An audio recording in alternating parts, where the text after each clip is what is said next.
Bismillahirrahmanirrahim. Assalamualaikum warahmatullahi wabarakatuh. Waalaikumsalam warahmatullahi wabarakatuh. Segala puji hanya kepunyaan Allah, Tuhan seluruh alam. Hanya kepadanya kita memohon pertolongan, baik itu dunia maupun akhirat.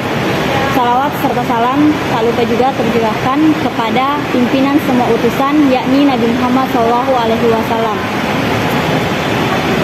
Alhamdulillahirrahmanirrahim. Hari ini kita masih diberikan kesempatan oleh Allah Subhanahu Wa Taala untuk menjalani sebagian dari aktivitas kita.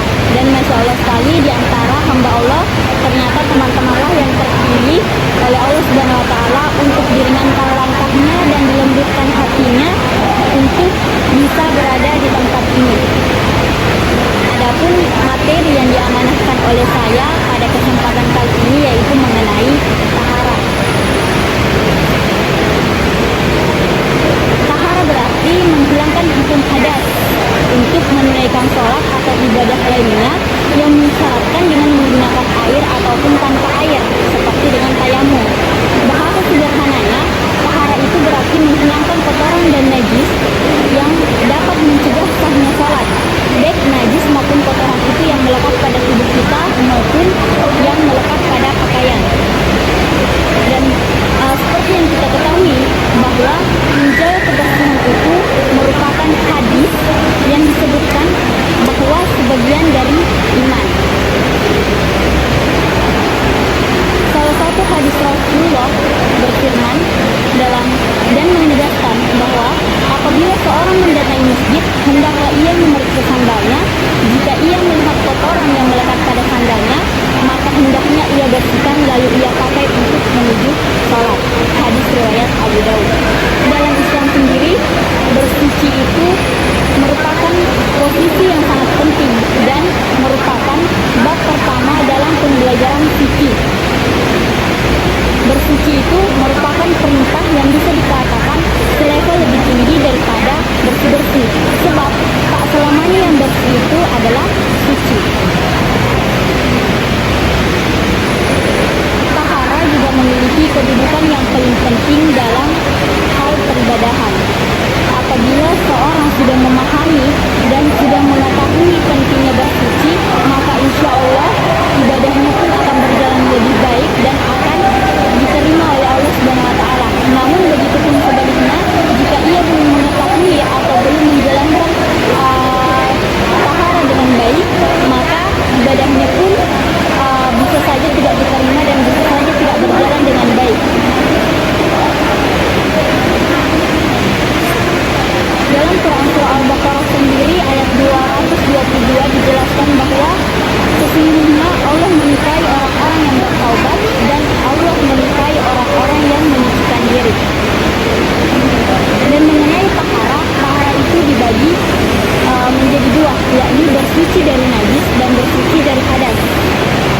Bersuci dari najis bisa dihilangkan, bisa disucikan dengan berbagai cara sesuai dengan tingkatan najis itu sendiri. Dan mengenai tingkatan najis itu sendiri ada tiga. Yang pertama adalah najis mutafaqah atau najis ringan. Najis ini biasanya berasal dari air seni bayi laki-laki yang belum berumur 2 tahun atau belum mengkonsumsi apapun kecuali ASI. Cara membersihkannya itu dengan mengusapkan air suci pada perempuan yang terkena najis. Yang kedua ada najis mutawasithah atau najis ringan. Najis ini biasanya berasal dari bangkai binatang yang berdarah sewaktu hidupnya, lalu yang muntah, darah ataupun air arak ataupun khamar. Untuk membersihkannya sendiri itu terbagi lagi menjadi dua. Ada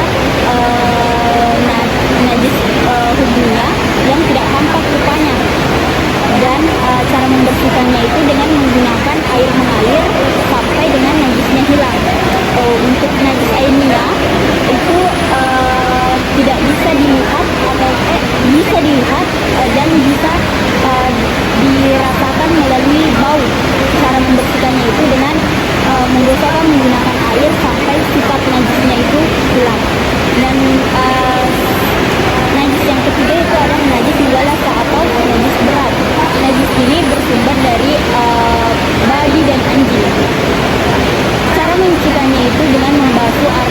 yang terkena najis sebanyak 7 kali, dan diantaranya itu dicampur dengan menggunakan tanah. Sementara yang bersuci dari hadas dilakukan dengan wudhu untuk hadas kecil dan mandi wajib untuk hadas besar, atau tayamum bila kondisi tidak memungkinkan untuk terkena air.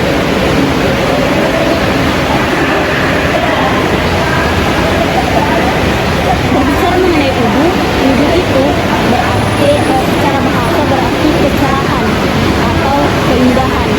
Sedangkan menurut istilah, wudhu itu berarti bersuci dengan air dalam rangka menghilangkan hadas kecil yang terdapat pada kedua tangan, wajah, kepala maupun kaki disertai dengan niat. Dan kalau mandi wajib itu sendiri, secara umum kan mandi itu berarti mengalirkan seluruh air seluruh tubuh, dan sedangkan menurut syariat mandi itu berarti menghilangkan hadas besar dengan cara mengguyurkan tubuh menggunakan air mutlak atau air suci yang disertai dengan niat. Adapun hal yang mewajibkan kita untuk mandi, yang pertama yaitu adalah setelah melakukan hubungan suami istri, yang kedua mengeluarkan air mani, yang ketiga haid bagi perempuan, yang keempat nifas, dan yang kelima yaitu ada wiladah. Wiladah itu dalam artian melahirkan,